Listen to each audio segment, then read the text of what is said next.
खबर वो जो सच पर मुबनी हो। बात होगी अवामी मसाइल पर। हकीकत जो कोई ना दिखाए वो हम दिखाएंगे। हुक्मरानों तक पहुंचाएंगे आपके सवाल। रियल टॉक मोहम्मद बिन खालिद के साथ।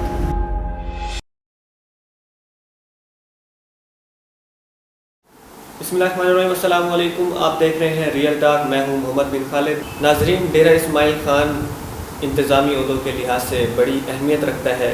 वज़ीर आला खैबर पख्तूनख्वा, गवर्नर खैबर पख्तूनख्वा के अलावा दीगर नामवर शख्सियात का ताल्लुक भी इसी शहर डेरा इस्माइल खान से है। आज डेरा इस्माइल खान के कुछ मसाइल के हवाले से गुफ्तगू करेंगे और डेरा इस्माइल खान में कुछ जो नए प्रोजेक्ट स्टार्ट होने जा रहे हैं इस पर आज हम गुफ्तगू करेंगे। और इसी पर आज हमारे साथ बात करने के लिए मौजूद है हमारे साथ कमिश्नर DI खान डिवीज़न ज़फ़रुल इस्लाम खटक साहब। उनके साथ हम आज इन मामलात पर गुफ्तगू करेंगे। अस्सलाम वालेकुम सर। वालेकुम सलाम।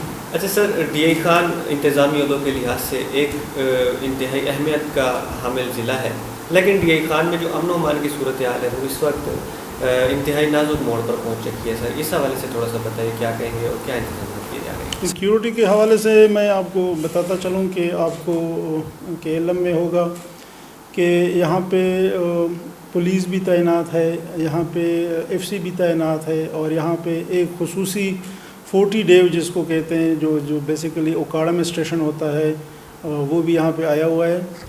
तो हमारी कोशिश है, इंतज़ामिया की कोशिश है, हुकूमत की कोशिश है और जितनी भी हमारे लॉ एनफोर्समेंट एजेंसीज़ हैं और जो हमारे सिस्टर एजेंसीज़ हैं हम सब की कोशिश है और हमारी कि हम जो है ना फुल प्रूफ सिक्योरिटी प्रोवाइड कर सकें आवाम को भी, और यहाँ पे अगर कोई फॉरेनर वगैरह आते हैं किसी प्रोवाइड के हवाले से उनको भी।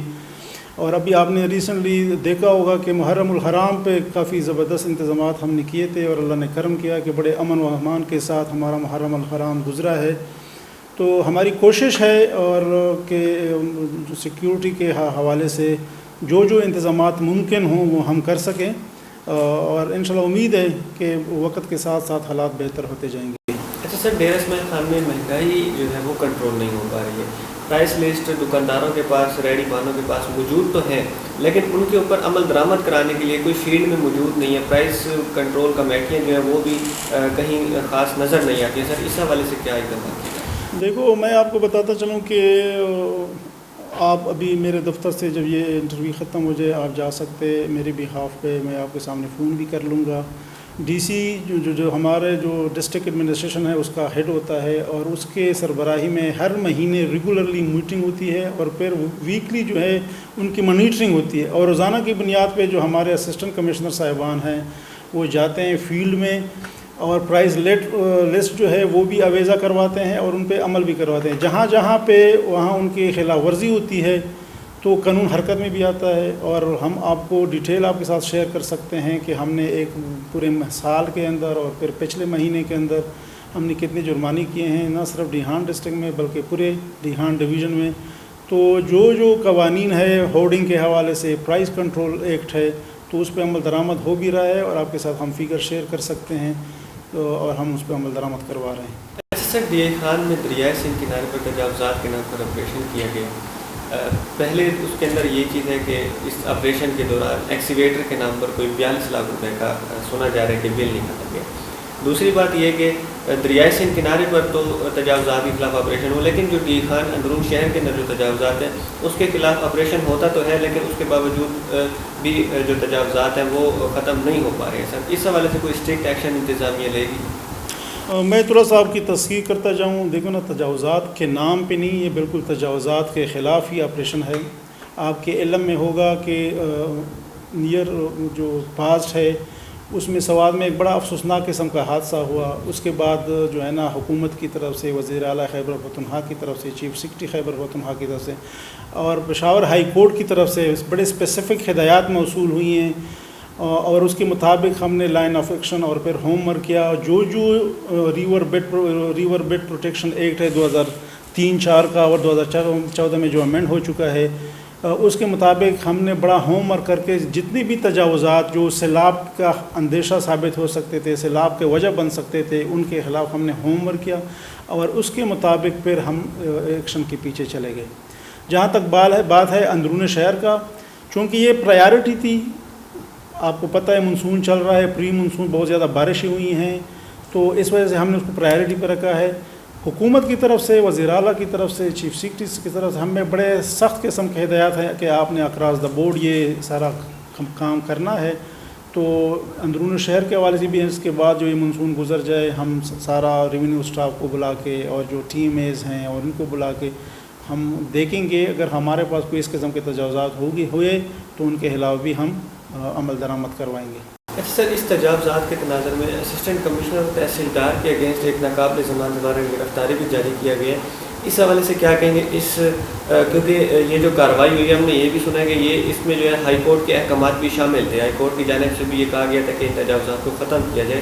اس کے باوجود عدالت کی جانب سے اسسٹنٹ کمشنر اور تحصیلدار کے خلاف وارنٹ گرفتاری جاری ہوتے ہیں ناقابل ضمانت. اس پر عمل درآمد ہوگا نہیں ہوگا، اس حوالے سے تھوڑی ڈیٹیل اور کلیئرٹی بتائیں. دیکھو نا، یہ ایک قانونی قسم کی جنگ ہوتی ہے اور جو ہے نا جو ہمارے پاس اویلیبل فورمز جتنی بھی ہیں وہ ہائی کورٹ کا ہے یا سپریم کورٹ کا ہے یا حکومت کا ہے، تو ہم وہ سارے ایگزاسٹ کریں گے.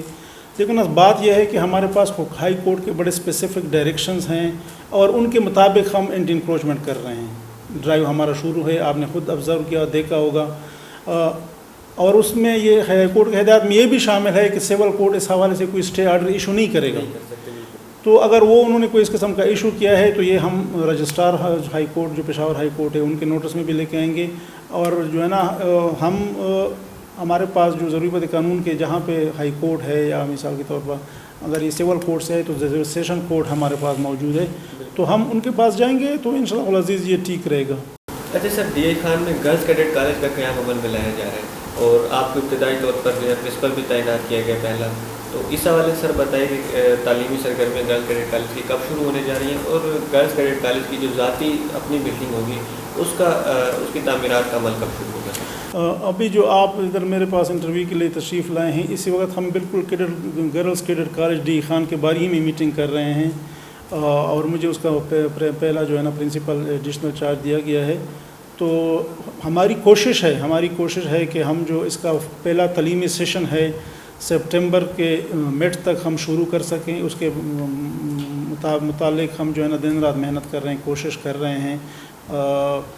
اور ہمارا ایک یہاں پہ بلڈنگ ہے سرکاری جس کو RPDC بولتے ہیں، اس کے رینوویشن کا کام شروع ہے اور ہم یہاں سے ابھی جا رہے ہیں ان کو دیکھنے کے لیے. اور ہم جو نا روزانہ نہیں تو دوسری تیسرے دن اس کے رینوویشن کا کام دیکھ رہے ہیں، ان کے مینٹیننس کا کام دیکھ رہے ہیں تاکہ. اور میں نے 45 دن کا ٹارگٹ دیا ہوا ہے بلڈنگ والوں کو کہ آپ نے یہ مجھے بنا کے دینا ہے.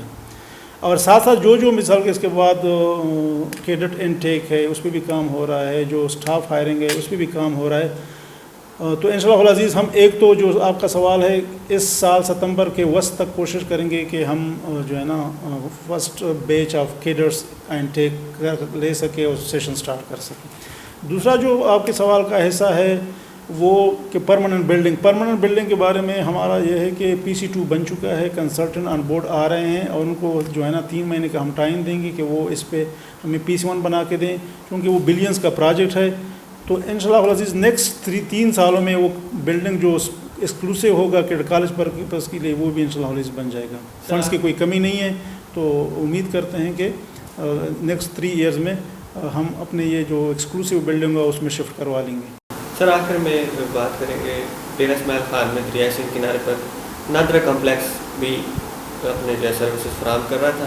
تجاوزات کے آپریشن کے بعد نادرہ کمپلیکس کو شہر سے دور منتقل کیا گیا جس سے نہ صرف ڈیرہ اسماعیل خان کے شہریوں کو بلکہ مضافاتی علاقوں اور ٹانک کے شہریوں کو بھی شدید دشواری کا سامنا کرنا پڑ رہا ہے. سر اس نادرہ کمپلیکس کو ڈی آئی خان شہر میں کسی سرکاری بلڈنگ میں عارضی طور پر منتقل اگر کر دیا جائے جس سے شہریوں کو جو ہے کوئی سہولت میسر ہو سکے کیونکہ شہری کافی پریشان ہیں اس حوالے سے. آپ کے سوال میں یہ بالکل یہ بات پنہا ہے کہ یہ اکراس دا بورڈ آپریشن ہو رہا ہے. نادرہ ایک سرکاری ادارہ ہے اور ان کو رینٹڈ پہ ایک بلڈنگ مل گیا تھا. اگر وہ کے خلاف ہم نے آپریشن کیا ہے تو اس سے تو آپ اندازہ لگا سکتے ہیں حکومت کی طرف سے ہمیں ہدایات ہیں کہ اکراس دا بورڈ آپریشن کرنا ہے. یہ تو پہلی ہوئی بات. دوسری بات یہ ہے کہ مجھے اس قسم کی خبریں موصول ہوئی ہیں کہ عوام کو جو ہے نا دشواریوں کا سامنا کرنا پڑ رہا ہے اپنے شناختی کارڈ بنانے کے. تو میں آپ کی توسط سے بھی اور ادروائز بھی میں نے نادر والوں کو بتایا ہے کہ اگر ان کو اس قسم کی کسی ہیلپ کی ضلعی انتظامیہ سے یا ڈویژنل انتظامیہ سے ان کو ضرورت ہے تو میرے پاس آ سکتے ہیں. हम हर किस्म की सहूलियात और हर किस्म की फैसिलिटेशन करेंगे और आवाम के लिए खातिर करेंगे, नादरा भी एक कौमी इदारा है उनकी खातिर करेंगे। तो अगर वो हमारे पास तशरीफ़ लाते हैं और वो समझते हैं कि ये जो प्रेजेंट बिल्डिंग जहाँ पे उन्होंने अपनी कार्रवाई का मतलब आगाज़ किया है वो लोगों के लिए दुश्वारियाँ पैदा करता है, तो वो तशरीफ़ ला सकते हैं। इंशाअल्लाह हम उनको हर किस्म की सहूलियात प्रोवाइड करेंगे। शुक्रिया सर। Thank you. नाज़रीन, हमारे साथ आज डेरा इस्माइल खान के डिवीज़नल कमिश्नर ज़फ़र इस्लाम खटक साहब मौजूद थे। उनके साथ हमने गुफ्तगू की डी ए खान के मुख्तलिफ मसाइल के हवाले से और डी ए खान में जो गर्ल्स कैडेट कॉलेज का क़याम अमल में लाया जा रहा है इस हवाले से। फ़िलहाल के लिए इतना ही, मुझे इजाज़त दीजिए। अल्लाह हाफ़िज़।